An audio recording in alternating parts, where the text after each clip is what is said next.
Hi friends, welcome to RDS media work. Hero ಅಂತಂದ್ರೆ ನೋಡೋದಕ್ಕೆ ತುಂಬಾ ಚೆನ್ನಾಗಿರಬೇಕು, ಹ್ಯಾಂಡ್ಸಮ್ ಆಗಿರಬೇಕು. ತೆರೆ ಮೇಲೆ ಅವನನ್ನ ನೋಡಿದ ತಕ್ಷಣ ಫ್ಯಾನ್ಸ್ ಫಿದಾ ಆಗ್ಬಿಡಬೇಕು. ಹೀರೋ ನೋಡೋದಕ್ಕೆ ಚೆನ್ನಾಗಿದ್ರಷ್ಟೇ ಅಲ್ಲ, ಆತನಿಗೆ ಪ್ರತಿಭೆ ಇದ್ರೆ ಸಾಕು ಆ ನಟ ಪ್ರೇಕ್ಷಕರ ಮೆಚ್ಚುಗೆ ಪಡೆಯೋದ್ರಲ್ಲಿ ಯಾವುದೇ ಅನುಮಾನ ಕೂಡ ಇಲ್ಲ.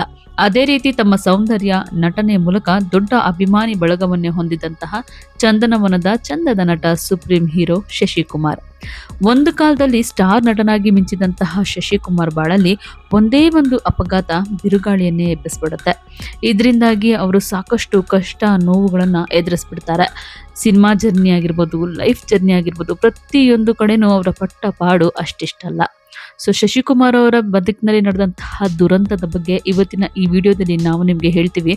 ಅದಕ್ಕೂ ಮುಂಚೆ ನೀವಿನ್ನೂ ನಮ್ಮ ಚಾನೆಲ್ನ ಇದುವರೆಗೂ ಕೂಡ ಸಬ್ಸ್ಕ್ರೈಬ್ ಮಾಡ್ಕೊಂಡಿಲ್ಲ ಅಂತಂದ್ರೆ ಈಗಲೇ ಸಬ್ಸ್ಕ್ರೈಬ್ ಮಾಡ್ಕೊಳ್ಳಿ. ಹೆಚ್ಚಿನ ವಿಡಿಯೋ ಅಪ್ಡೇಟ್ಸ್ಗಾಗಿ ಬೆಲ್ ಐಕಾನ್ನ ಪ್ರೆಸ್ ಮಾಡ್ಕೊಳ್ಳಿ. ಎಸ್, ಸ್ಯಾಂಡಲ್ವುಡ್ನ ಮೋಸ್ಟ್ ಹ್ಯಾಂಡ್ಸಮ್ ನಟ ಆಗಿದ್ರು ಶಶಿಕುಮಾರ್ ಅವರು. ಶಶಿಕುಮಾರ್ ಅವರು ಹುಟ್ಟಿದ್ದು 1965 ಡಿಸೆಂಬರ್ 2ರಂದು. ಇವರು ಬೆಂಗಳೂರಿನವರೇನೆ, ಬೆಂಗಳೂರಿನಲ್ಲೇ ಇದ್ದಿತ್ತು. ಸೊ ಇವರು ಸೆಂಟ್ ಜೋಸೆಫ್ ಹೈಸ್ಕೂಲ್ನಲ್ಲಿ ಇವರ ವಿದ್ಯಾಭ್ಯಾಸ ಕೂಡ ಆಗೋಗುತ್ತೆ. ಶಶಿಕುಮಾರ್ ಅವರು 1988ರಲ್ಲಿ ತೆರೆ ಕಂಡಂತಹ ಚಿರಂಜೀವಿ ಸುಧಾಕರ್ ಅನ್ನುವಂತಹ ಸಿನಿಮಾದ ಮೂಲಕ ಕನ್ನಡ ಸಿನಿಮಾವನ್ನ ಪ್ರವೇಶ ಮಾಡ್ತಾರೆ. 1989ರಲ್ಲಿ ತೆರೆ ಕಂಡಂತಹ ರವಿಚಂದ್ರನ್ ಅಭಿನಯದ ಯುದ್ಧಕಾಂಡ ಚಿತ್ರ ಇವರಿಗೆ ಹೆಸರು ಕೂಡ ತಂದುಕೊಡುತ್ತೆ. ಅದಾದ ನಂತರ ಬಾನನ್ನ ಪ್ರೀತಿಸು, ಗಂಧರ್ವ ಮತ್ತೆ ಕೊಲ್ಲೂರು ಕಾಳ ಸಿನಿಮಾಗಳು ಅಷ್ಟೊಂದು ಯಶಸ್ವಿ ಆಗಲಿಲ್ಲ. 1990ರಲ್ಲಿ ತೆರೆ ಕಂಡಂತಹ ಅಂಬರೀಷ್ ಮತ್ತೆ ಮಾಲಾಶ್ರೀ ಜೊತೆಯಲ್ಲಿ ನಟಿಸಿದ್ದ ರಾಣಿ ಮಹಾರಾಣಿ ಸಿನಿಮಾ ಭರ್ಜರಿ ಪ್ರದರ್ಶನ ಕೂಡ ಕಾಣುತ್ತೆ. ಇನ್ನು ಅದೇ ವರ್ಷ ತೆರೆ ಕಂಡಂತಹ ಬಾರೇ ನನ್ನ ಮುದ್ದಿನ ರಾಣಿ ಸಿನಿಮಾದ ಮೂಲಕ ಇವರು ಪೂರ್ಣ ಪ್ರಮಾಣದ ನಾಯಕನಾಗಿ ಕೂಡ ಮಿಂಚೋದಕ್ಕೆ ಶುರು ಮಾಡ್ತಾರೆ. ಇನ್ನು ಈ ಸಿನಿಮಾದ ನಂತರ ಹಲವಾರು ಅವಕಾಶಗಳು ಶಶಿಕುಮಾರನ್ನ ಹುಡ್ಕೊಂಡು ಬರುತ್ತೆ. ಶಶಿಕುಮಾರ್ ಅವರು ಆಗಿನ ಟಾಪ್ ನಾಯಕಿಯರಾದ ಸುಧಾರಾಣಿ, ತಾರಾ, ಶ್ರುತಿ ಮುಂತಾದವರ ಜೊತೆ ನಟಿಸಿದ್ರು ಕೂಡ ಶಶಿಕುಮಾರ್ ಮತ್ತೆ ಮಾಲಾಶ್ರೀ ಜೋಡಿ ತುಂಬಾ ಜನ ಇಷ್ಟ ಆಗೋಗಿತ್ತು. ಇವರಿಬ್ರು ಜೋಡಿ ಸಿನಿಮಾ ಬಂದ್ರೆ ಸಾಕು ಫಸ್ಟ್ ಪ್ರೇಕ್ಷಕರ ಮನಸ್ಸನ್ನ ಗೆಲ್ತಾ ಇತ್ತು, ಎಲ್ಲರಿಗೂ ಕೂಡ ಇಷ್ಟ ಆಗೋಗ್ತಾ ಇತ್ತು. ಇವರು ಕನ್ನಡ ಅಷ್ಟೇ ಅಲ್ಲ, ಕನ್ನಡದ ಜೊತೆಗೆ ತಮಿಳು, ತೆಲುಗು ಮತ್ತೆ ಹಿಂದಿ ಸಿನಿಮಾಗಳಲ್ಲೂ ಕೂಡ ನಟಿಸಿದ್ದಾರೆ. ಕಿತ್ತೂರಿನ ಹುಲಿ, ಮುದ್ದಿನ ಮಾವ, ರೆಡಿಮೇಡ್ ಗಂಡ, ಯಜಮಾನ, ಬಾರೆ ನನ್ನ ಮುದ್ದಿನ ರಾಣಿ, ರಾಣಿ ಮಹಾರಾಣಿ, ಲಕ್ಷ್ಮೀ ಮಹಾಲಕ್ಷ್ಮಿ, ಯುದ್ಧಕಾಂಡ, CBI ಶಂಕರ್, ಕ್ರಾಂತಿವೀರ ಸಂಗೊಳ್ಳಿ ರಾಯಣ್ಣ, ಕುರುಕ್ಷೇತ್ರ, ಪವರ್ ಹೀಗೆ ಹಲವಾರು ಸಿನಿಮಾಗಳಲ್ಲೂ ಕೂಡ ನಟನೆ ಮಾಡಿ ಸೈ ಅನ್ಸ್ಕೊಂಡಿದ್ದಾರೆ ಶಶಿಕುಮಾರ್ ಅವರು. ಇನ್ನು ಶಶಿಕುಮಾರ್ ಅವ್ರಿಗೆ ತುಂಬಾ ಚೆನ್ನಾಗಿ ಡ್ಯಾನ್ಸ್ ಬರ್ತಾ ಇತ್ತು. ಡ್ಯಾನ್ಸಿಂಗ್ ಸ್ಟಾರ್ ಅಂತಾನೆ ಅನ್ನಿಸ್ಕೊಂಡಿದ್ರು ಆ ಕಾಲದಲ್ಲಿ. ಸೊ ಶಶಿಕುಮಾರ್ ಅವರು 80-90ರ ದಶಕದಲ್ಲಿ ಸಖತ್ ಹೀರೋ, ಹ್ಯಾಂಡ್ಸಮ್ ಹೀರೋ ಆಗಿ ಮಿಂಚಿದವರು. ಜೊತೆಗೆ ಡ್ಯಾನ್ಸ್ ಕೂಡ ಚೆನ್ನಾಗಿ ಮಾಡ್ತಾ ಇದ್ರಲ್ಲ, ಇದಕ್ಕೋಸ್ಕರನೇ ಇವರಿಗೆ ಸುಪ್ರೀಂ ಹೀರೋನಂತಹ ಬಿರುದು ಕೂಡ ಸಿಕ್ಕಿತ್ತು. ತಮಿಳಿನ ಭಾಷಾ ಸಿನಿಮಾದಲ್ಲಿ ಇವರು ರಜನಿಕಾಂತ್ ಅವರ ಜೊತೆ ಸ್ಕ್ರೀನ್ ಶೇರ್ ಮಾಡಿದ್ದು ಕೂಡ ಎಲ್ಲರ ಮೆಚ್ಚುಗೆಗೆ ಪಾತ್ರ ಆಗಿತ್ತು. ಇನ್ನು ಶಶಿಕುಮಾರ್ ಅವರ ಬಗ್ಗೆ ಹೇಳಬೇಕು ಅಂತಂದ್ರೆ ಇವರು ಬರೀ ನಟ ಅಷ್ಟೇ ಅಲ್ಲ, ರಾಜಕಾರಣಿ ಕೂಡ ಹೌದು. ಚಿತ್ರದುರ್ಗ ಲೋಕಸಭೆಯಿಂದ ಇವರು ಆಯ್ಕೆಯಾಗಿ ಸಂಸತ್ತನ್ನ ಪ್ರವೇಶ ಮಾಡ್ತಾರೆ. ಪ್ರಸ್ತುತ ಇವರು BJP ಪಕ್ಷದಲ್ಲಿ ಇದ್ದಾರೆ. ಬರೀ 7-8 ವರ್ಷದಲ್ಲೇ 75 ಸಿನಿಮಾಗಳನ್ನ ಮಾಡಿದಂತಹ ಶಶಿಕುಮಾರ್ ಅವರು ದೊಡ್ಡ ಸ್ಟಾರೇ ಆಗೋಗಿದ್ರು. ಆ ಕಾಲದಲ್ಲೇನೆ ಅವರು ಒಬ್ಬ ಹ್ಯಾಂಡ್ಸಮ್ ನಟ, ಒಳ್ಳೆ ಡ್ಯಾನ್ಸರ್, ಪ್ರತಿಭಾವಂತ ನಟ. ಸೊ ಅವರು ಮಾಡಿದಂತಹ ಒಂದಷ್ಟು ಸಿನಿಮಾಗಳು ಸೂಪರ್ ಹಿಟ್ಟೇ ಆಗಿದ್ವು. ಯಾವುದು ಕೂಡ ಅಷ್ಟೊಂದು ನೆಲ ಕಚ್ಚಿರ್ಲಿಲ್ಲ ಅಥವಾ ಯಾವುದು ಕೂಡ ಸೋಲನ್ನ ನೋಡಿರ್ಲಿಲ್ಲ. ಎಲ್ಲ ಆಲ್ಮೋಸ್ಟ್ ಸಿನಿಮಾಗಳೆಲ್ಲ ಸೂಪರ್ ಹಿಟ್ಟೇ ಆಗೋಗಿತ್ತು. ಕನ್ನಡದಲ್ಲಿ ಸಿಕ್ಕಾಪಟ್ಟೆ ಬಿಸಿ ಇರುವಂತಹ ನಟರಲ್ಲಿ ಒಬ್ಬರಾಗಿದ್ರು ಶಶಿಕುಮಾರ್ ಅವರು.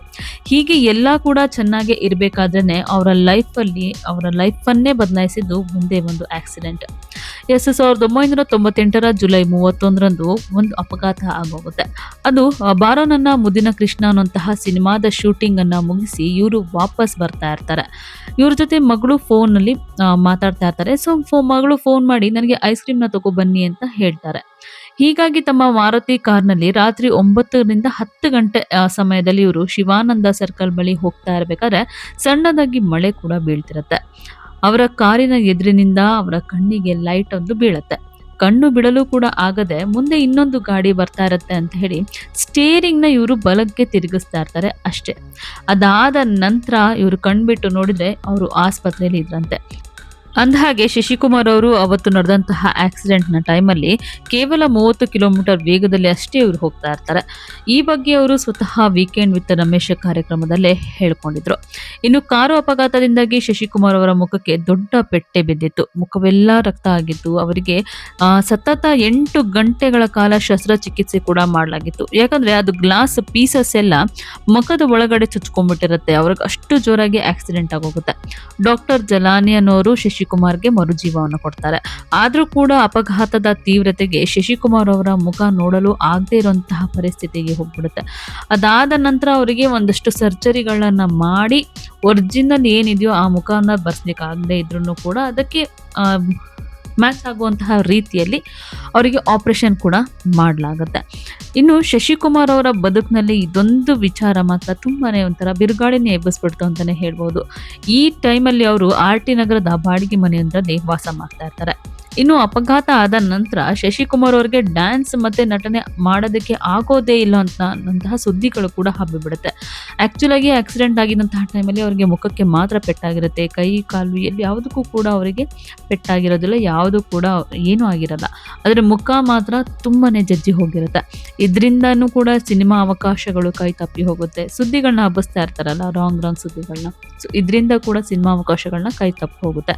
ಸ್ಟಾರ್ ಹೀರೋ ಆಗಿದ್ದಂತಹ ಅವರು ಅಪಘಾತದಿಂದಾಗಿ ಹಣ ಇಲ್ಲದೇನೆ ಸ್ನೇಹಿತರ ಬಳಿ 10,000ಕ್ಕೂ ಕೂಡ ಕೈ ಚಾಚುವಂತಹ ಪರಿಸ್ಥಿತಿಗೆ ಎದುರಾಗೋಗ್ತಾರೆ. ಆದ್ರೆ ಯಾರು ಕೂಡ ಅವರ ಸಹಾಯಕ್ಕೆ ಬರೋದೇ ಇಲ್ಲ. ಶಶಿಕುಮಾರ್ ಅವರು ಕಾಲ್ ಮಾಡಿದ್ರೆ ಸಾಕು, ಎಲ್ಲಿ ದುಡ್ಡು ಕೇಳ್ಬಿಡ್ತಾನೋ ಅಂತ ಹೇಳಿ ಎಲ್ಲರೂ ದೂರ ಆದ್ರಂತೆ. ಆಗ್ಲೇ ಅವರಿಗೆ ಪ್ರಪಂಚ ಅಂದ್ರೆ ಏನು ಅನ್ನೋದನ್ನ ತಿಳ್ಕೊಂಡ್ಬಿಡ್ತಾರೆ. ಇನ್ನು ಈ ಒಂದು ಆಕ್ಸಿಡೆಂಟ್ ಇಂದ ಅವಕಾಶ ಇಲ್ಲದೆ ಮನೇಲೇ ಇದ್ರಲ್ಲ, ಈ ಎಲ್ಲಾ ಘಟನೆಗಳಿಂದನೂ ಕೂಡ ನೊಂದು ಡಿಪ್ರೆಷನ್ಗೂ ಹೋಗಿದ್ರು ಶಶಿಕುಮಾರ್ ಅವರು.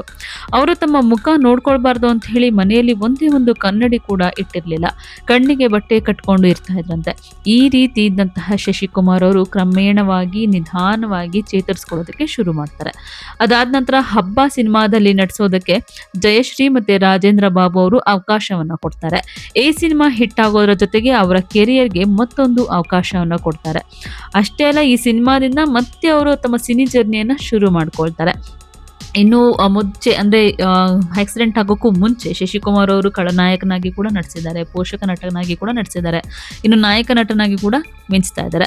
ಇತ್ತೀಚಿನ ವರ್ಷಗಳಲ್ಲಿ ಪ್ರತಿಯೊಂದು ಸಿನಿಮಾಗಳಲ್ಲಿ ಕೂಡ ಅವರು ಅವಕಾಶವನ್ನ ಪಡಿತಾ ಇದ್ದಾರೆ. ಪೋಷಕ ಪಾತ್ರಗಳಲ್ಲಿ, ತಂದೆ ಪಾತ್ರಗಳಲ್ಲಿ ನಟಿಸ್ತಾ ಇದ್ದಾರೆ. ಏಕಲವ್ಯದಲ್ಲೂ ಕೂಡ ನಟಿಸಿದ್ರು. ಅಷ್ಟೇ ಅಲ್ಲ, ಕೃಷ್ಣ ಪ್ರಣಯ ಸಖಿ ಸಿನಿಮಾದಲ್ಲಿ ಗೋಲ್ಡನ್ ಸ್ಟಾರ್ ಗಣೇಶ್ ಅವರ ತಂದೆ ಪಾತ್ರದಲ್ಲಿ ಕೂಡ ಕಾಣಿಸ್ಕೊಂಡಿದ್ರು. ಬಹಳ ವರ್ಷಗಳ ನಂತರ ಅವರನ್ನ ತೆರೆ ಮೇಲೆ ನೋಡಿದಂತಹ ಅಭಿಮಾನಿಗಳು ಸಿಕ್ಕಾಪಟ್ಟೆ ಖುಷಿಯಾದ್ರು.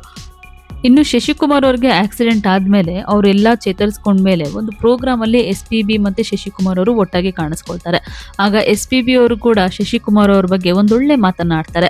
ಆಕ್ಸಿಡೆಂಟ್ ಆದಂತಹ ಟೈಮಲ್ಲಿ ನಾನು ಮೊದಲು ಕೇಳಿದ್ದೆ ಅವರ ಕಾಲಿಗೆ ಏನು ಆಗಿಲ್ಲ ತಾನೇ, ಅವರಿಗೆ ಯಾವ ರೀತಿಯಿಂದ ತೊಂದರೆ ಆಗಿಲ್ಲ ಅಲ್ವಾ ಅಂತ. ಯಾಕೆಂದ್ರೆ ತುಂಬಾ ಒಳ್ಳೆ ಡ್ಯಾನ್ಸರ್ ಶಶಿಕುಮಾರ್ ಅವರು. ಅವರ ಡ್ಯಾನ್ಸ್ ಅನ್ನ ನಾನು ಮುದ್ದಿನ ಮಾವ ಸಿನಿಮಾದಲ್ಲಿ ನಾನು ನೋಡಿದ್ದೀನಿ. ಆಕ್ಸಿಡೆಂಟ್ ಆಯಿತು ಅಂತ ಗೊತ್ತಾಗಿದ ತಕ್ಷಣನೇ ಫಸ್ಟ್ ಭಯ ಆಯಿತು. ಅದಾದ ನಂತರ ನಾನು ಕೇಳಿದ್ದೆ ಅವ್ರ ಕಾಲಿಗೆ ಯಾವುದೇ ರೀತಿಯಿಂದನೂ ಪೆಟ್ಟಾಗಿಲ್ಲ ಅಲ್ವಾ ಅಂತ. ಸೊ SPB ಅವರು ಕೂಡ ಶಶಿಕುಮಾರ್ ಅವ್ರನ್ನ ಅಷ್ಟೊಂದು ಇಷ್ಟಪಡ್ತಾ ಇದ್ರು. ಮುಂದಲ್ಲಿ ಏನೇ ಆಗಿರ್ಬೋದು, ಸಾಕಷ್ಟು ಏಳು ಬೀಳು ಎಲ್ಲ ಬಂದೇ ಬರುತ್ತೆ, ಕಷ್ಟ ನಷ್ಟಗಳು ಬಂದೇ ಬರುತ್ತೆ. ಆದರೆ ಶಶಿಕುಮಾರ್ ಅವರ ಲೈಫಲ್ಲಿ ಇಂಥದ್ದೊಂದು ದೊಡ್ಡ ಟರ್ನಿಂಗ್ ಪಾಯಿಂಟ್, ನಿಜವಾಗ್ಲೂ ಅವ್ರು ಗೆದ್ದು ಬಂದಿದ್ದು ಎಲ್ಲರಿಗೂ ಸ್ಫೂರ್ತಿ ಅಂತಾನೆ ಹೇಳಬಹುದು. ಸಿನಿಮಾ ರಂಗದಲ್ಲಿ ಅಷ್ಟೊಂದು ಹೆಸರನ್ನ ಮಾಡಿರ್ತಾರೆ, ಅಷ್ಟೊಂದು ಜನ ಫ್ಯಾನ್ಸ್ ಇರ್ತಾರೆ, ಅಷ್ಟೊಂದು ಉತ್ತುಂಗದಲ್ಲಿ ಇರ್ತಾರೆ. ಆದರೆ ಇದ್ದಕ್ಕಿದ್ದಂಗೆ ಆಗದಂತಹ ಒಂದೇ ಒಂದು ಆಕ್ಸಿಡೆಂಟ್ ಇಂದ ಅವರ ಇಡೀ ಕೆರಿಯರ್, ಇಡೀ ಜೀವನ ಎಲ್ಲ ಕೂಡ ಬದಲಾಗಿ ಹೋಗುತ್ತೆ. ಆದರೆ ಮತ್ತೆ ಅವರು ಯಾವುದೇ ರೀತಿಯಿಂದನೂ ಕುಗ್ಗಿ ಹೋಗಲ್ಲ. ಮತ್ತೆ ಅವರು ಚೇತರಿಸ್ಕೊಂಡು ಬರ್ತಾರೆ, ಮತ್ತೆ ಸಿನಿಮಾಗಳಲ್ಲಿ ಆಕ್ಟ್ ಅನ್ನ ಮಾಡ್ತಾರೆ. ಇವತ್ತಿಗೂ ಕೂಡ ಪೋಷಕ ಪಾತ್ರಗಳಲ್ಲಿ ಮಿಂಚ್ತಾ ಇದ್ದಾರೆ.